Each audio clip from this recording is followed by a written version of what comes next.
नमस्कार साथियों, Suryanagari unique law classes के यूट्यूब चैनल पर मैं डॉक्टर उर्मिला राठी आपका हार्दिक स्वागत और अभिनंदन करती हूँ। कैसे हैं आप सब लोग? कैसे चल रही है आपकी जुडिशरी की प्रिपरेशन? सब कुछ बढ़िया है? चलिए, इसी कड़ी में जुडिशरी के लिए हम लोग आपके सामने लेके आ रहे हैं ट्रांसफर ऑफ प्रॉपर्टी एक्ट। तो आइए आज हम पढ़ेंगे transfer of property act. Transfer of property act की जब हम बात करते हैं तो यहाँ पे किसकी बात होगी? तो जब आपने कभी सुनते हैं नाम ट्रांसफर ऑफ प्रॉपर्टी एक्ट 1882। इस एक्ट में आप जिस प्रॉपर्टी का ट्रांसफ़र करते हैं वो प्रॉपर्टी टू टाइप की होती है, मूवेबल एंड इमूवेबल। ठीक है, दोनों प्रकार की प्रॉपर्टी होती है। अब ट्रांसफ़र कैसे किया जाता है? जब भी हमारे दिमाग में ट्रांसफ़र की बात आती है तो ऑलवेज हमें क्या लगता है कि हम प्रॉपर्टी सेल कर रहे हैं, लेकिन यह केवल सेल नहीं है। यानी ट्रांसफ़र के मैनर क्या हो सकते हैं? ट्रांसफ़र का मतलब हमेशा ही सेल नहीं होता है। ट्रांसफ़र सेल हो सकता है, ट्रांसफ़र मॉर्गेज हो सकता है, ट्रांसफ़र गिफ्ट हो सकता है, ट्रांसफ़र लीज हो सकता है, ट्रांसफ़र एक्शनेबल हो सकता है, ट्रांसफ़र एक्सचेंज हो सकता है। मतलब ट्रांसफ़र के इतने सारे मैनर है, लेकिन जब हमारे दिमाग में ट्रांसफ़र की बात आती है तो हमेशा हमें सेल ही आता है। तो अगर वो सेल भी आता है तो एक चीज़ बताना चाहूँगी कि ट्रांसफ़र ऑफ प्रॉपर्टी में ओनली और ओनली ई मूवेबल प्रॉपर्टी का सेल होता है। अगर आपको मूवेबल प्रॉपर्टी का सेल करना है तो आपको सेल ऑफ गुड्स एक्ट में जाना पड़ेगा। ठीक वैसे ही ट्रांसफर प्रॉपर्टी में हमेशा क्या होता है? मॉर्गेज होता है। यदि आप इमूवेबल प्रॉपर्टी को किसी के पास रखकर पेमेंट लेते हो तो उसे मॉर्गेज कहते हैं। वही मूवेबल प्रॉपर्टी किसी के पास रख के अगर पेमेंट लेते हो तो उसे प्लेज कहते हैं, जो कॉन्ट्रैक्ट एक्ट में होता है। ठीक है, वैसे ही यहाँ पर लीज होता है। इमूवेबल प्रॉपर्टी की लीज होती है, और अगर वही आपको मूवेबल प्रॉपर्टी का है तो उसका लाइसेंस होता है। तो देखिए, हम सेल की बात करते हैं तो यहाँ पर इमूवेबल प्रॉपर्टी है। ठीक है, अगर मूवेबल की सेल करनी है तो सेल ऑफ गुड्स एक्ट में चाहिए आप।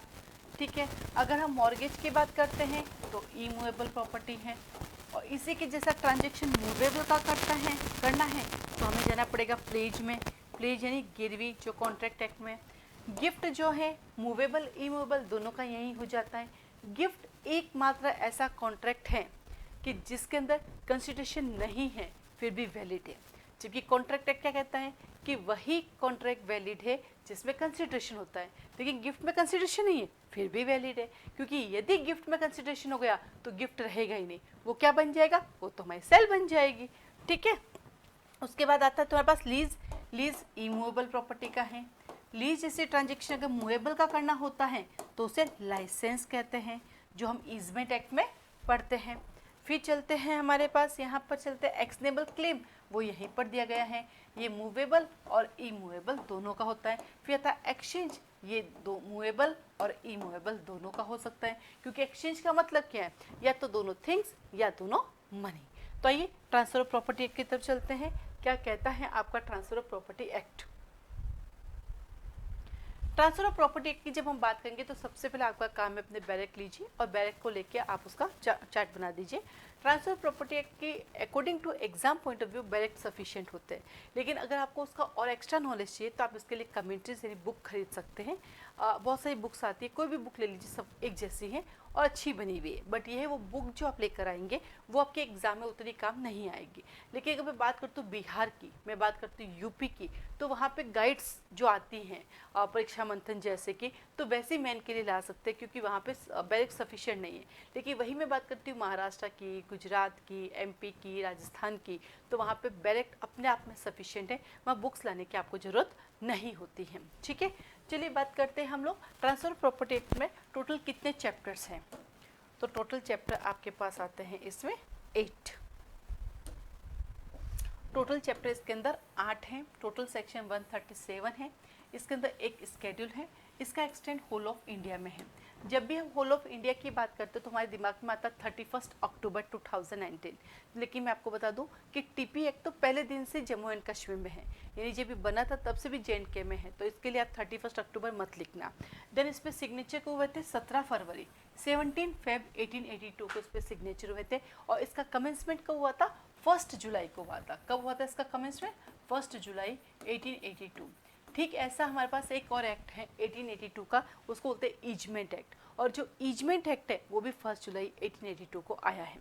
चैप्टर 1 इसका कहता है मैं तो प्रीलिमिनरी हूँ, लगभग सारे कानून का चैप्टर 1 जो है वो प्रीलिमिनरी होता है, इसका भी प्रीलिमिनरी है 1-2 का फॉर्म। चैप्टर 2 कहता है transfer of property bye parties, तो यहाँ पे सारा काम एक्ट बाय पार्टीज होता है। यदि एक्ट बाय लॉ होता है तो सक्सेशन एक्ट में चलो, एक्ट बाय लॉ होता है तो पार्टीशन में चलो, एक्ट बाय लॉ होता है तो चलो हिंदू लॉ में चलते हैं। तो यहाँ पे सारे के सारे ट्रांसफर एक्ट बाय पार्टीज होता है, लेकिन इसका एक्सेप्शन है, और वो एक्सेप्शन है सेक्शन नंबर 100। टीपी एक्ट का सेक्शन जो 100 है वो एक्सेप्शन है पूरी टीपी एक्ट का। ठीक वैसे ही जैसे लिमिटेशन एक्ट का एक्सेप्शन है, लिमिटेशन एक्ट सेक्शन नंबर 27 वो पूरे लिमिटेशन एक्ट का एक्सेप्शन है, ठीक वैसे टीपी एक्ट का सेक्शन 100 टीपी एक्ट का ही एक्सेप्शन है। देन आता है आपके पास चैप्टर नंबर 3, सेल करते हैं, सिर्फ किसकी होगी, इमूवेबल प्रॉपर्टी की, 54 से 57। क्यों? क्योंकि मूवेबल के लिए सेल ऑफ गुड्स एक्ट में जाइए। फिर आता मॉर्गेज एंड चार्ज, किस कहाँ से कहाँ तक, 58 से 104 तक है। अगर मूवेबल प्रॉपर्टी को अगर मॉर्गेज जैसे रखना है तो उसको बोलते हैं गिरवी, प्लेज, और वो प्लेज हमें कहाँ पढ़ने को मिलता है, कॉन्ट्रैक्ट एक्ट में 172 से 179 तक। देन आता है हमारे पास लीज 105 से 117।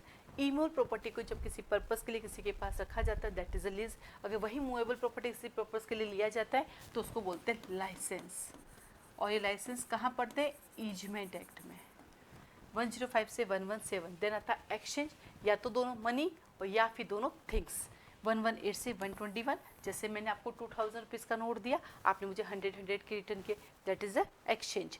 मैंने आपको अपना घर दिया, आपने बदले मुझे अपना घर दिया, ये हमारा एक्सचेंज है। देन आता है गिफ्ट, गिफ्ट को हिंदी में बोलते हैं दान, इंग्लिश ठीक लग रहा है गिफ्ट, 122 से 129, जहाँ पे विदाउट कंसिडरेशन कॉन्ट्रैक्ट वैलिड होता है, सबसे अच्छी बात है।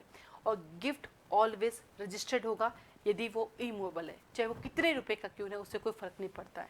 और देन आता है एक्सनेबल क्लेम 130 से 137, ऐसा क्लेम जो ट्रांसफ़र हो सकता है, इसको बोलते हैं एक्सनेबल क्लेम। तो टीपी एक्ट को जब भी आपको शुरू करना है तो सबसे पहले उसका चैप्टराइजेशन लिखना है और चैप्टराइजेशन याद करना है, और देन आप उसको याद करें। साथ ही साथ सूर्यनगरी यूनिक लॉ क्लासेस जो है ऑनलाइन ऑफलाइन दोनों क्लासेस चलाती है, आप जोधपुर राजस्थान आके भी इसको अटेंड कर सकते हैं, और ऑनलाइन लाइव क्लासेस चलती झूम पर, आप वो भी अटेंड कर सकते हैं।